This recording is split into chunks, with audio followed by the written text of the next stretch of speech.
Laufey, hello. Hi. How are you? I'm very well. How are you? I'm really good. Really pleased that you are here. Really love the song. Really love the album. We play it a lot here on 3FM. And the great thing about it is all the jazz sounds in it. Yeah. Oh, the burning pain. Listening to you heart pump out some new soulmate. The thing is with jazz, it has been all around you since you were young. Ella Fitzgerald, Chet Baker, some huge inspirations for you. How does it feel that you've brought jazz back into this day and age and even brought it into the pop charts? It feels very, very cool. I mean, you know, jazz is such a big genre, and there's so many different, you know, subgenres within it. And I definitely take a lot of inspiration in jazz and mix it with more modern stories and modern sounds. But it feels really cool that, you know, a new generation is kind of receptive towards this kind of music. And I've always had a love for it. And I always saw a place for it in pop culture, if you will. So I'm excited to see it back. And what in your interpretation of jazz and even bossa nova and from the start makes it that it resonates so much with the current generation, you think? I think it's two-pronged. I think it's both, you know, the stories behind it. It's very modern stories. It's the same material that you would hear in a pop song or a country song. And then the second thing I think is the presentation. You know, I don't stray away from using social media, TikTok and Instagram. Yeah. And I'm very clearly, I don't feel like I'm born in a different century. Like I'm very clearly a 24-year-old girl in 2023. So I think the way I present it is just like any other kind of music. Yeah, that's what I love in the lyrics, especially with From the Start.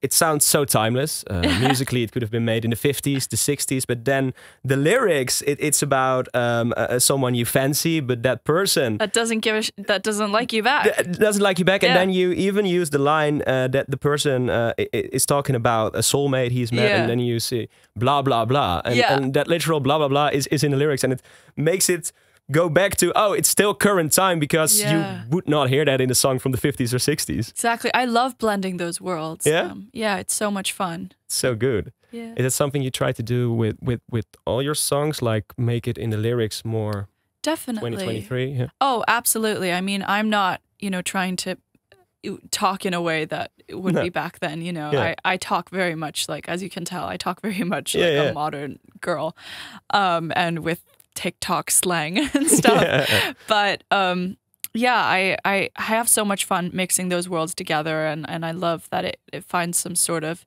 you know, maybe a wider audience can relate to it, you know, if it sounds like one thing. 'Cause when the cold rays fell on your skin and my hair got caught in the wind, and everything is going really well. Your album and your songs get millions of streams. Everybody uses it on TikTok. You've even got a nomination for a Grammy. Congratulations on that. That's crazy. It's very crazy to hear still. Yeah, you play sold out shows next year in Europe as well. You're going to the Melkweg in Amsterdam. Really excited for that.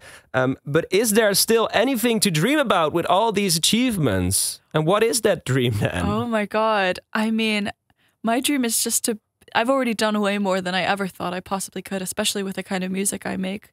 I really want to write music for film and like a musical someday. I want to write like the James Bond theme song. That's my ultimate goal. Well, that will blend perfectly though. And there's a new James Bond movie coming the coming years, right? No, I secretly like write my songs with that in mind. I'm like building up my portfolio to show the people who are the music supervisors for the Bond films. You should do that. Yeah. That, and I would love to win the Grammy now that I got the nomination sometime. But yeah, I think I just want to continue making the music I love. That's cool. That's cool. And talking about music you love, you are really into Christmas, right? You know what? I am into Christmas, and I think it's because I'm Icelandic, and it's the one time of year we can romanticize the terrible weather. Yeah, that's true. And there's some great Christmas songs coming from you. Some with Norah Jones. Yes. What the hell is happening there? It's great. I don't know what the hell is happening there. I cannot believe it happened. I still look at that, you know, the album art or listen to it, and I'm like, this is AI. Talking about dreams, this doesn't sound real. Yeah, exactly. And also, your amazing Winter Wonderland cover. Can you describe your relationship toward Christmas music?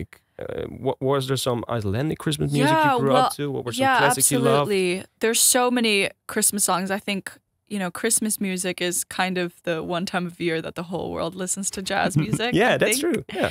And so I have a soft spot for it there. I obviously love Christmas music. I think it's also the one time of year where people listen to really timeless music. Yeah. That's when they're listening to songs. It doesn't really matter when it was made. The radio is pumping out Christmas songs that's crazy, right? Honestly, yeah. They, if anything, I often find they favor the older ones over the newer ones. So. Yeah, we play songs from the 60s and 70s exactly. now in Christmas time all the time. Yeah. Exactly. So I'm like, okay, I feel validated this time of year. Yeah, cool. But there's a magic to Christmas. Next season, a Laufey Christmas album, maybe. Oh yeah, I mean, I released 4 Christmas songs this year, so there's no small stopping album me already. Yeah, I already have a small album, exactly. So great! Thanks a lot. I can't wait for the performance you're gonna do in the live box here at 3FM, and we're gonna listen to that. Much. Thanks a lot, Laufey.